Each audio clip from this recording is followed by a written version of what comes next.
മുട്ട പുഴുങ്ങിയത് കഴിക്കാൻ ഇഷ്ടമില്ലാത്തവർക്ക്, പ്രത്യേകിച്ച് കുട്ടികൾക്ക്, നമുക്കൊരു വെറൈറ്റി ആയിട്ട് ഉണ്ടാക്കി കൊടുക്കാം. എന്ന് വെച്ചാൽ ഈ മുട്ട പുഴുങ്ങി ഇങ്ങനെ വെച്ചിട്ട് നടുവേ പൊളന്നിട്ട് ഇതുപോലെ ഇതെല്ലാം ഒന്ന് സോട്ട് ചെയ്തെടുക്കണം. അത് കാണിച്ചു തരാം. പാനെ അടുപ്പ് വെച്ചിട്ട് ഇങ്ങനെ ഇട്ട്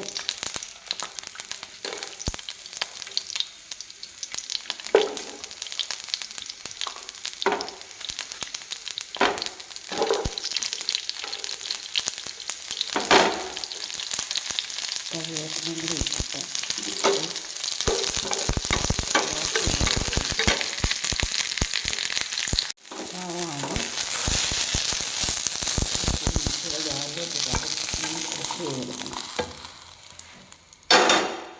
കൂട്ടത്തിൽ ഇത്തിരി മറിയാലേ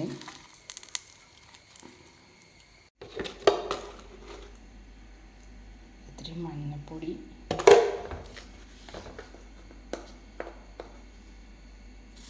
ഇത്തിരി ഉപ്പ് എല്ലാം കൂടി നല്ലപോലെ ക്രഷ് ചെയ്തെടുക്കും. മുട്ട എന്നിട്ട് നടുവേ പിളർക്കണം.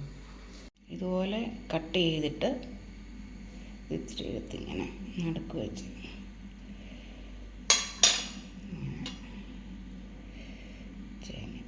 ഇങ്ങനെ വെക്കണം.